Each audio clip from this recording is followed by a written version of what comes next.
When you walk into Rome, the eternal city, you can see many animals popping out from historical buildings.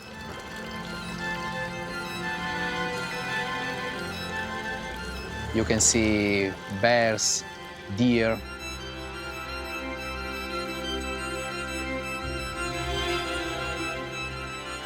even wolves. We know that the wolf is the symbol of Rome. And it's not just a random case that we have these animals there. It's that just next to Rome, around Rome, there are the Central Apennine mountains, which can be even 3,000 meters or nearly 3,000 meters. And there are forests less than 2 hours drive from Rome, where you can actually see these animals. You can see bears. But even wolves are probably already in the parks in Rome. So it's a nature that is coming back and has been a source of inspiration for many artists for thousands of years.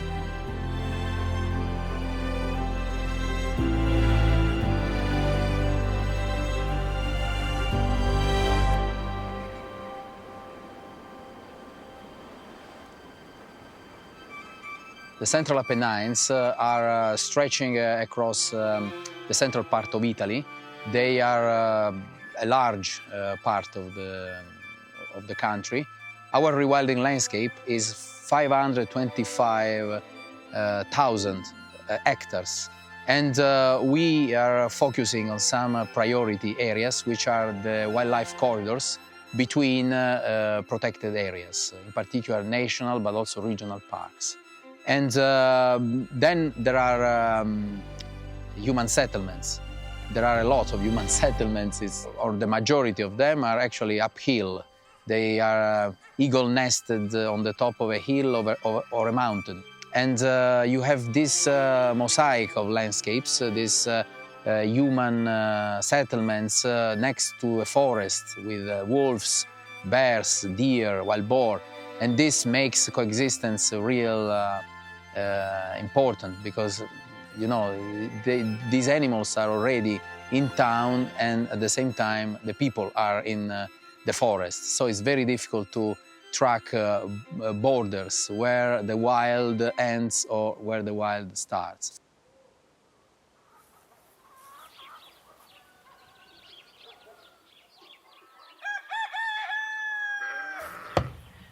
Due mesi fa mi è venuto l'orso, ha mangiato 13 galline e un gallo, e ho fatto la richiesta per il recinto elettrico e oggi mi sono venuto a installarlo. More or less like this?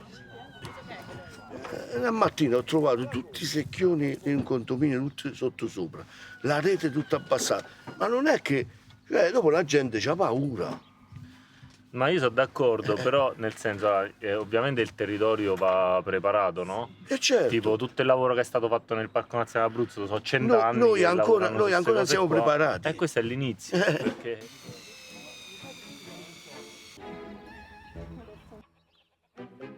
La costruzione dei recinti elettrificati ci è costata molta esperienza, diciamo. Un esempio che abbiamo avuto proprio qui vicino è stato quello di 2 orsetti, 2 cuccioli che hanno perso la madre. Essendo molto piccoli riuscivano a passare all'interno dei normali recinti elettrificati. Abbiamo quindi pensato di installare 2 linee supplementari, 2 linee elettrificate, una sotto la prima linea e una fra la seconda e la terza linea. E lì è stato, abbiamo visto l'orso arrivare davanti al recinto modificato e rattristarsi perché il recinto era stato modificato e non poteva più entrare. Finché non mi chiama il proprietario delle arnie e mi dice: Fabrizio, guarda che l'orso è entrato di nuovo, anche con 5 linee. Quasi incredulo vado a vedere le fototrappole e scopro che praticamente l'orso si era arrampicato su un alberello sottilissimo a 1,5 metri dal recinto, poi dalla chioma si era praticamente spostato su un altro albero e da quell'albero lì si era lanciato all'interno del recinto. E quindi in realtà al momento mi ha anche rallegrato, perché è incredibile quello che questo animale riesce a fare. Sembrava tipo una sfida di intelligenza che al momento stava vincendo l'orso praticamente.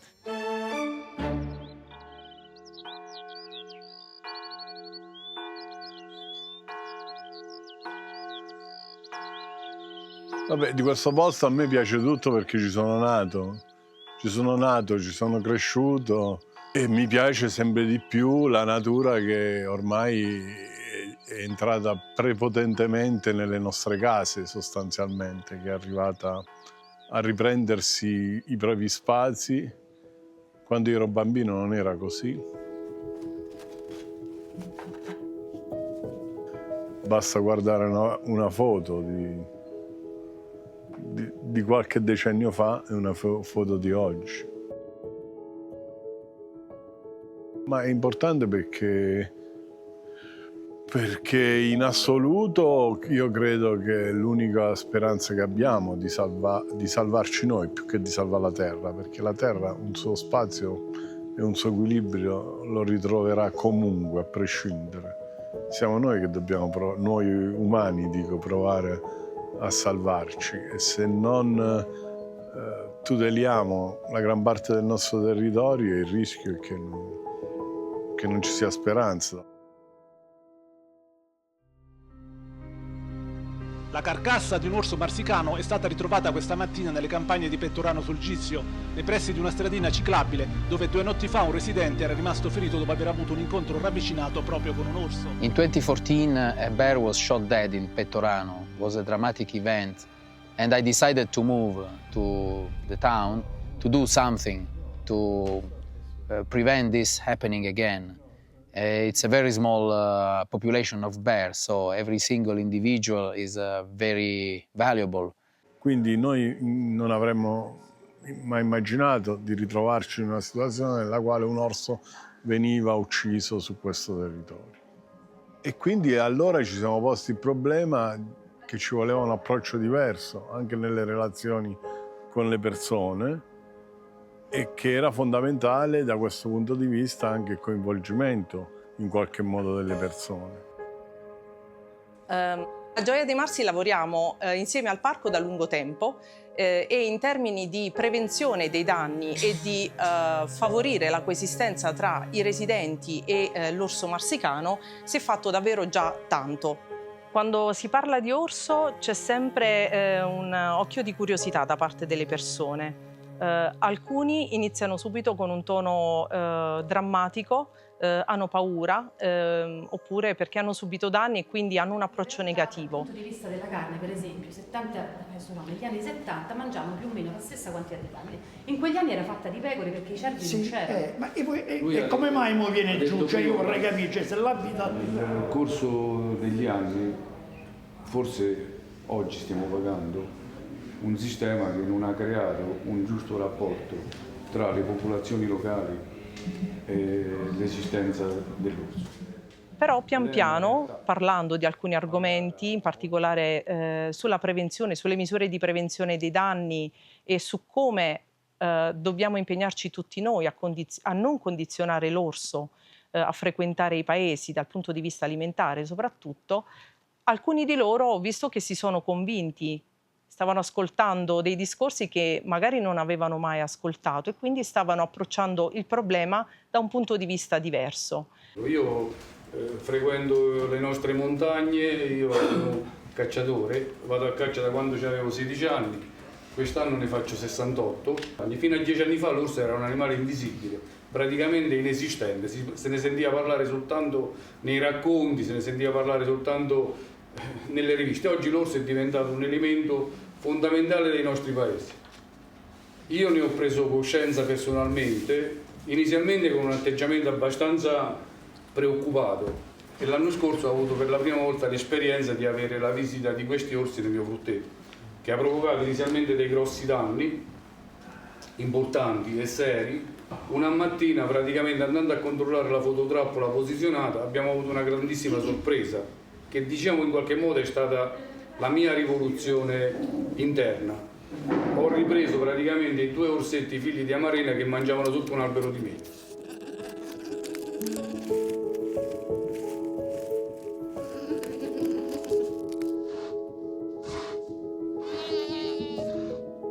E questa cosa giustamente mi ha creato una forma di consapevolezza importante. Le persone sono parte di questo territorio così come lo sono gli orsi. Coabitiamo, viviamo nello stesso ambiente, quindi non possiamo escludere l'uno o l'altro o evitare che questi due mondi si avvicinino l'uno all'altro. Germano non si vede? Eccolo, eccolo. Adesso si vede? Senza le persone non si può assolutamente salvare l'orso.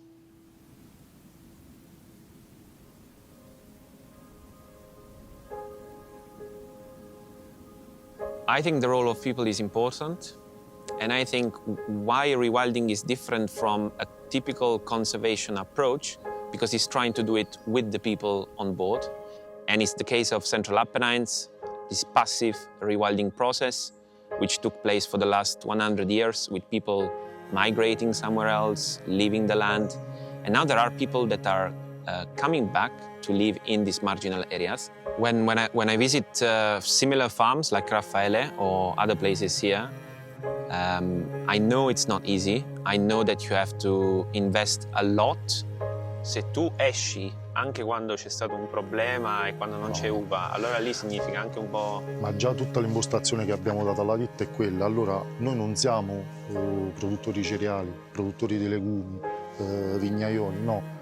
L'idea è quella di un'azienda di montagna e tutto quello che offre la montagna legato alla stagionalità io lo riporto. Certo. So Italy is known for artisanal products in every region. But why are the products from Central Apennines different from other regions?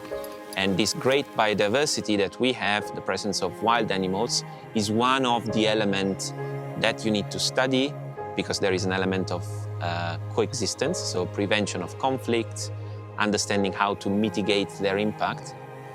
Tempo fa mi è capitato che durante il mese di marzo c'era la neve a terra, mentre legavo la rete perché mi era passato qualche animale, e camminavo in silenzio da solo, alzo gli occhi, mi trovo 3 lupi e l'inizio, diciamo, è abbastanza imbattante e paurosa la cosa, però poi loro mi hanno guardato, si sono girati e se ne sono andati.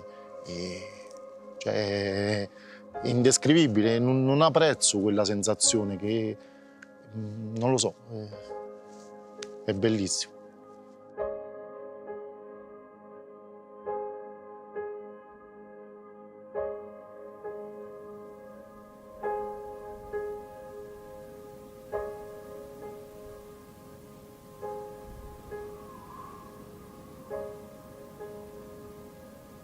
In Appennino centrale, quindi nella zona in cui ci troviamo, ci sono tra i 300 e i 350 grifoni, quindi questa è una stima che è stata fatta. E annualmente la popolazione viene seguita e è in continua, seppur lenta crescita rispetto ad altre popolazioni europee, e questa lenta crescita è dovuta purtroppo all'alta mortalità. Alta mortalità causata soprattutto dal problema del veleno, e poi da altre minacce come la collisione con le infrastrutture energetiche, più importante fra tutte proprio con le pale eoliche. You know that we had 2 carcasses of griffon vulture that were found in the rewilding area, and so what we are gonna do is to search in the area for the presence of other poisoned, probably poisoned animals.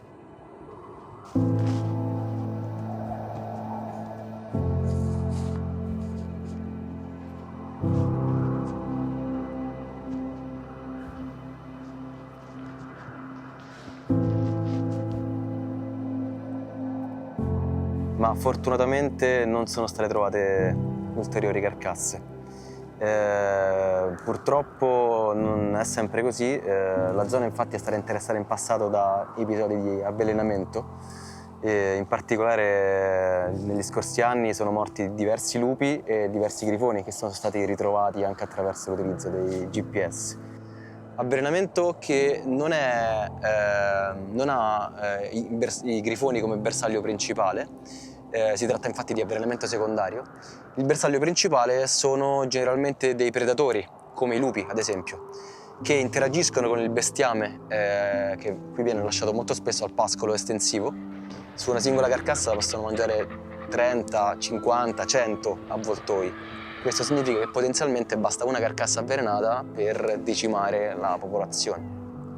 E quello che penso è che in quanto esseri umani, in quanto grandi vertebrati presenti in numero estremamente elevato, no? Siamo 8 miliardi e anche di più, e dobbiamo impegnarci sempre di più a trovare un compromesso per vivere insieme alla fauna selvatica.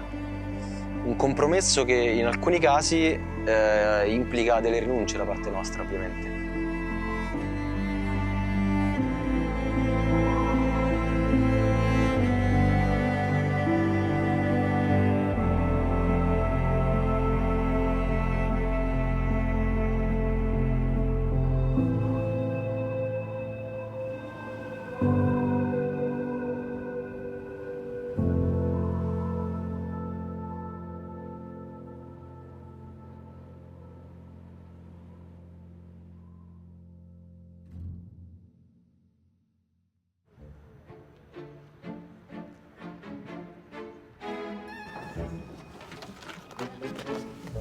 Vai.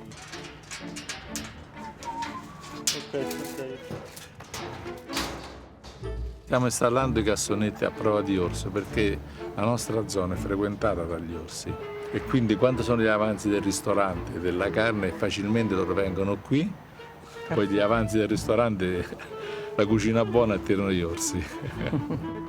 Ok ragazzi, che preparo? Un po' di spaghetti oppure un po' di gnocchi di patate? Che vi piace di più? Veramente c'hai i gnocchi? Sì, gnocchi con la ricotta di pecora. If the job is ok. È pure al centro, quindi.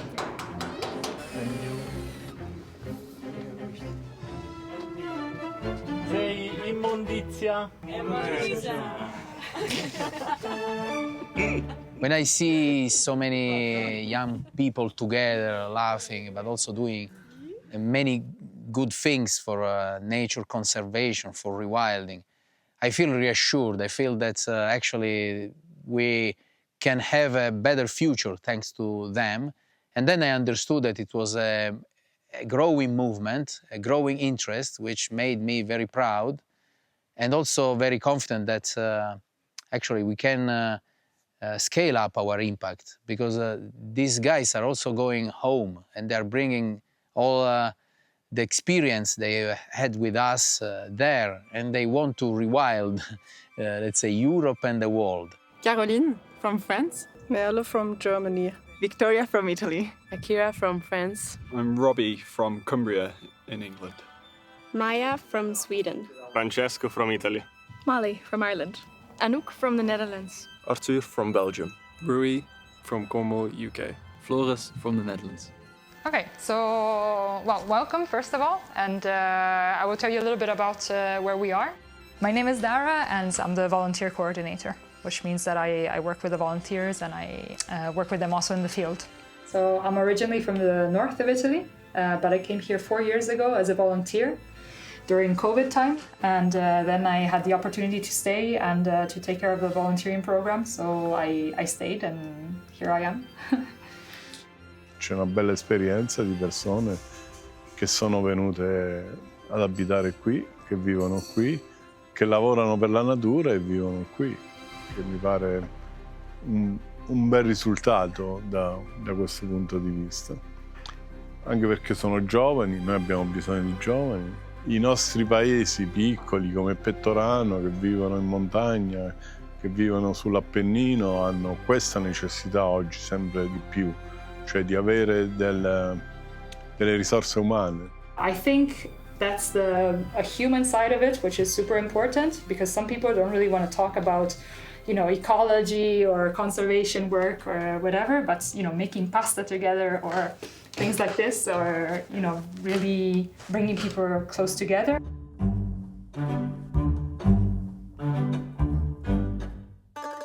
Allora, adesso prepariamo la pasta fatta in casa. Ci vuole la farina, che mettiamo così, poi ci mettiamo le uova.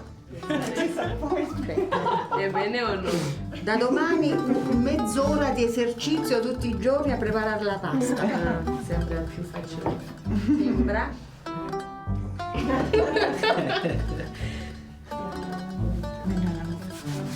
Vedi?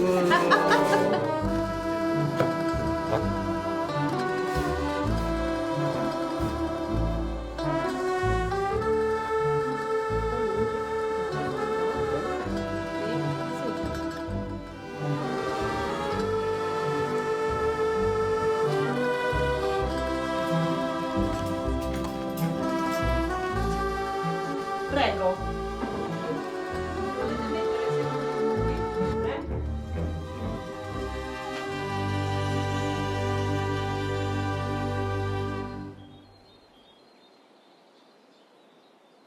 I started my experience as a volunteer and a rewilder here in this valley, in the beautiful Giovenco Valley.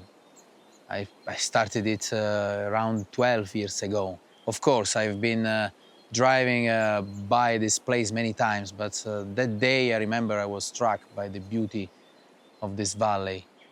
People can come here to have a real taste of what nature and people living together is. So it's a very important story of coexistence that we are riding here in this valley. But the river is not wild. The river was imprisoned in this kind of cement channels, you know, some walls, barriers. L'unico punto in cui avevamo trovato gli ultimi pesci, c'erano 2 esemplari abbastanza grandi, però da qui in poi non c'è proprio presenza di fauna ittica. Quindi l'idea è proprio... Actually, this is the first time in the central south Italy, the first project. And so it's really a success because it's been the first experience of collecting permits and consulting public and stakeholders and creating a culture of removing dams.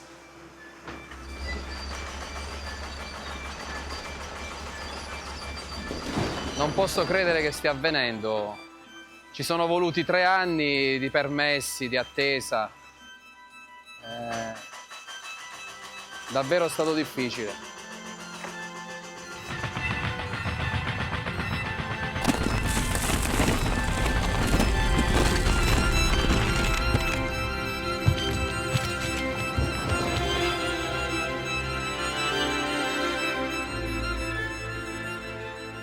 Sì, abbiamo qualcosa che è molto più antico anche dell'impero romano, di tutta la storia che l'uomo ha vissuto all'interno di queste valli. Ovviamente adesso subiamo lo spopolamento di questi piccoli centri, quindi quello che è stato fondamentalmente 50-60 anni fa non potremmo più averlo, però c'è una natura che sta tornando indietro, che sta riconquistando gli spazi e probabilmente questo segna anche nuove opportunità per questi luoghi e per queste valli.